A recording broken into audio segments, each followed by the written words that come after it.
Hi, my name's Andrew McLaren, and I want to help you navigate AI and children and their privacy.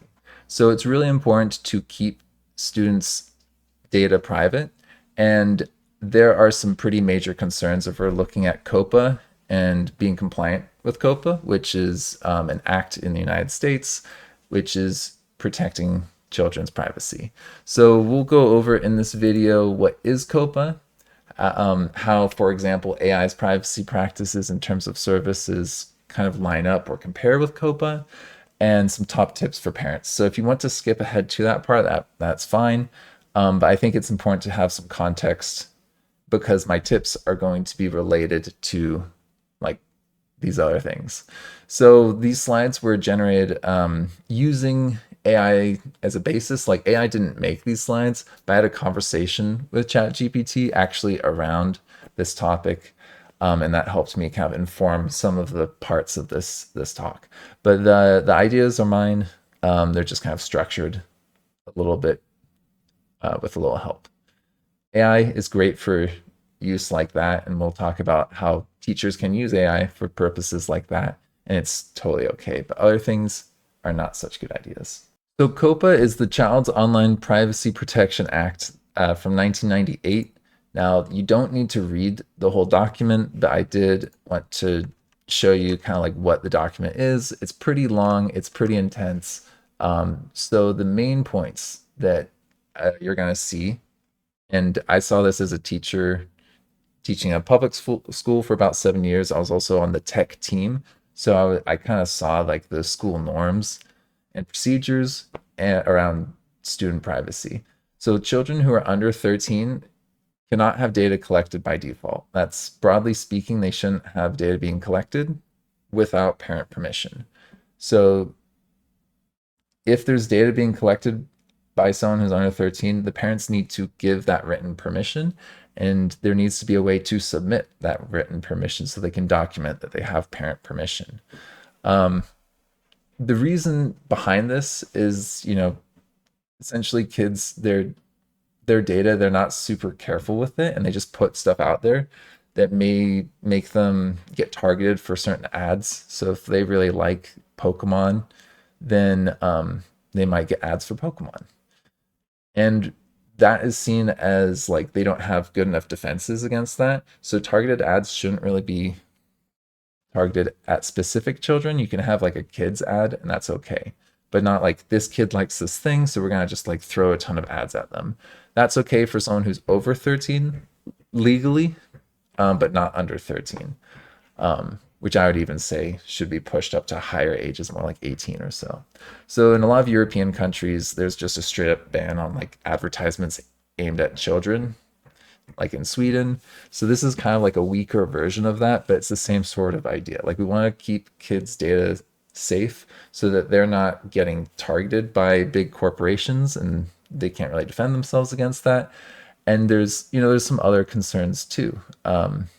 Another one that comes to mind is they may be giving up identifiable information about themselves, or like things that you might see as like security questions, like what was the first city that you lived in, or your first pet, that kind of stuff. All that information could be mined from their prompts that they're putting into these AI things. So that is also stuff that we want to protect. So we want to make sure that confidential information is protected or identifiable information is protected so that that person isn't being targeted, and a couple of reasons. And so the main thing here is that parents need to give consent. They can only protect, or they can only collect like some information. Like there's some information that they're allowed to keep and some that they shouldn't be keeping. And that these are really the obligations of online services. Like they have to do certain things to make sure that they are COPPA compliant. Um, of course, not all data is going to get caught doing their procedures, but they have to have good enough procedures showing that they are taking this seriously. And this is really important for educators to follow. So if you're a parent who's choosing, do I want my kid on this platform or not? This is a very different thing than if you are a teacher. Because if you can't get written consent as a teacher, you cannot use it in the classroom. It's not compliant with COPPA. if you're doing that. So like at the school I was at, they had a list of websites that the school used, and when parents signed up for the school, they had to sign that document. Basically, that was that covered up most of the websites that we're using, but they updated it every year. So there were some websites that, of course, some teachers used, and they didn't put it on that list. I didn't even hear about this list my first year. Like there's some gaps, and like the systems aren't perfect, but there are um like there's laws around this. Like they have to do this. Yeah, there's some serious consequences if they don't. So this is what ChatGPT says, that the data they collect are the inputs that you're putting in, and if you're like scoring the feedback, so that's going to be like linked to your account. They also use cookies so that they know like what location that person's signing in with, and that type of information, um, what other accounts are logged in while they're logged into this. So they are collecting information from cookies here, which should be concerning immediately because it's like, are we getting to opt out of the cookies on this website? Right? So that should be a question on any AI website. Am I getting to opt out of some of these cookies? And then if you're using a third party to provide data, like if you're signing in with Google or Microsoft, that those are pretty common nowadays. A lot of websites have a sign in with Google option. That's going to give some information. So if you go and ask Google, hey, what information do you give when you sign in with Google? It's going to give name, email address, and profile picture. So the profile picture could be, viewed as potentially data that you want to keep secure. The email address, a lot of school districts kind of have the location in them, or like if you know the email address, you know what school district it is, so you can say what city the person's living in. So there's a lot of like information that people can figure out by looking at data that's being stored here. So they say they tokenize the data, which is just another word for encryption. So they're using some sort of code to take your message on your computer and send it over to their servers, and then they're using that code to also send that back to you, but like it's jumbled up while it's sent. So that's and they're saying that that's the data is reasonably safe here. I can get that. I'm not a computer person, so I'm not going to speak to the strength of their encryption. But the data is being collected, and as far as I can tell, there's no limit on how long they're storing it. They're just keeping all the data so they can keep on looking back at this. And I have some concerns about this. I think that like this seems relatively secure. It seems like they're kind of doing their due diligence. But if that data is being stored somewhere and it's linked to my account, they know that that data is linked to my account somewhere. So they do know like what information is being said for what person, um, and that information is being stored somewhere. So it could potentially get hacked. So that's a concern for me. So this is a major issue. The age verification process. I was just reading an article from the New York Times about they were talking more about like Meta and Facebook and like social media having age verification processes that are just not good enough. They're not really keeping minors off of this. So OpenAI, they're saying that the platform is not for people under 13, but you can use it with parent permission. There's no ability for students to create an account that says under 13. When you create an account, it will just not let them create it. So there's no way for minors to submit parent permission, and there's no way for minors to create an account without lying about their age. So they all know to lie about their age. That's just like a social norm at this point. Like all the kids, if they want to use something, they're just going to lie about how old they are. And this is an open secret, is what we like to call this. Like companies all know that minors are using this. They're mining all of that data, and they're saying that they don't really know who's going to be a minor or not, so they're just able to mine the data because they don't know. I don't think that that's good enough. If you are using Google Sign-ins, you may not realize that you're sharing certain information. And if you're using a Google account that's for someone who's under 13, does it prevent you from signing in? I bet you it doesn't.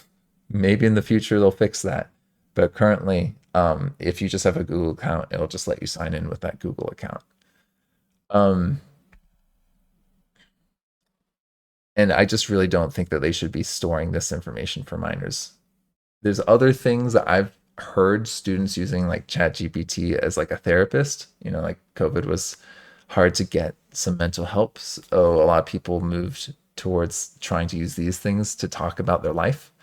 Not only is that potentially like sensitive information in terms of their security, it's like private information that could be embarrassing and could be used for blackmail. Like this data that people are putting on here is um, very compromising potentially. So the main idea here is if you have an account with their system, they have data about you and they know your name, email, picture, plus whatever you're plugging in into there directly, and other things that their cookies may be collecting, which isn't very clear right now. So there's a lot of issues in terms of them actually like just having minors on the platform and not really doing enough about it, and then having data that I don't think that they should have of minors as a result. So here we have my top tips for parents and educators. Just summarize them all on one slide so you can see them clearly. I personally don't think that students should be using AI directly. I don't think that's responsible. It's upsetting to me because AI is a powerful tool and I've learned a lot using it. I do want students being able to work with AI in the future, but this is one of those things that I think that the cost is too great. It's not worth the benefit. And people may differ on this. So I wanted to give some advice for people who are like, okay, but I still want to have my students using AI. I still believe that this is worth it.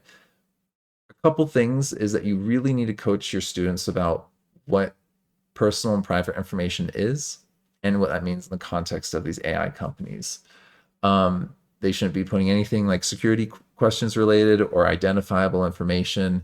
The general things like don't tell strangers stuff, like don't tell AI that stuff. Like this is just a part of that digital citizen kind of responsibility.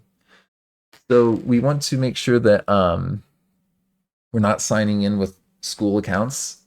And if they are making an account, that they're just making up some information that's not their real name, it's not the real email. Some of these websites now let you use it without signing in, so that's better. So if you want to have students using a website without signing in, that's a pretty good option. In addition, students should be supervised when they're using the AI because it can tell them some pretty wild things. Some things are just outright dangerous, like telling them to do experiments which are going to hurt them, or like I've seen it not be able to give CPR advice correctly. So if someone Googles how do I do CPR and they get the AI thing, that's bad, really dangerous, right? Um, it doesn't know how to make a lab safe, so there's a lot of issues with this. If you want to use AI for like grading or a seating chart, it's really difficult to do that because you're gonna have like students' names on there. If you remove the names from the assignments and then plug those in to ChatGPT, I think that would probably be okay. Um, it's not ideal because it's still kind of linked to you and the school, and it could still be kind of figured out potentially. But I think that it's pretty reasonable if you remove the names. But if it's something that's like, hey, link to your Google Classroom and we're just going to be able to take things from there, don't use that. Like that's going to have a lot of information due to those Google accounts about all the students and everything. A big piece for me is we got to advocate for some things. Like there's right now the landscape is not where it should be in my opinion. I think we need to have some more oversight and some more hefty fines for people who violate this stuff, or corporations that violate this. We need to have better sign-in requirements. That's a big piece here is like we don't just let minors walk into any private business. Like if they're going to go into like a bar or something, you need to have a valid ID, and like that's a verified document, right?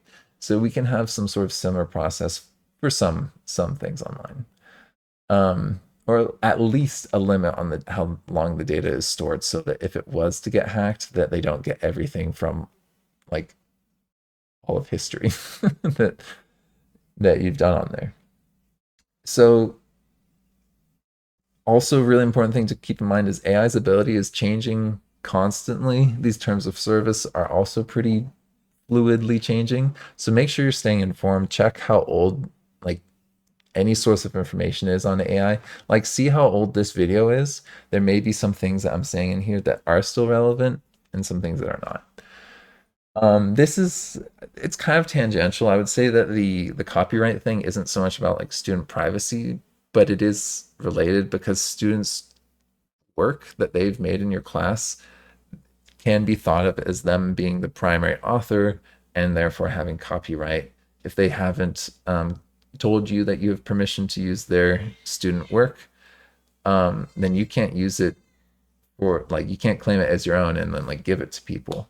So they need to give permission for it to be given to other people, including this corporation. So it's somewhat a minor issue with student work. I see this a lot more in teacher groups where they're just taking images of textbooks or of lesson plans made by other teachers, and they're saying like, give me some multiple choice questions from this.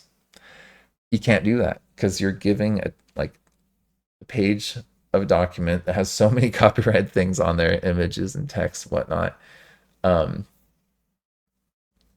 that you don't have permission to. Like those aren't your things, so you can't just give that to someone else because now they're gonna use it and they didn't pay for it. So we got to make sure that we're not uploading anything that we don't own our copyrights to. Thank you for McLearning with me. Before you go, please check out the following services that I offer with my business. So if you click the link in my videos, this goes to my website. I might be changing it from Podia because I'm no longer doing the interactive videos for sale. I might put those up for free. But most of my other services are linked here. So you can see that I've got like a Teachers Pay Teachers and a Wyzant. The Teachers Pay Teachers has a lot of my assessments that I have for like the NGSS, as well as lessons that I made when I was actually a teacher in the classroom. So I've got quite a few things like CERs and other things on there. If you want to get one-on-one live support from me, either like with science or like working on like teaching support lessons and that kind of stuff, you can sign up through Wyzant. I have a link to there where you can contact me there, and we can schedule hourly appointments. And I've got a few other things on here like a Facebook page and other social media. And if you're interested in getting professional development with me for like a team of teachers, a whole page with information on that. So yeah, feel free to check that out. Thank you.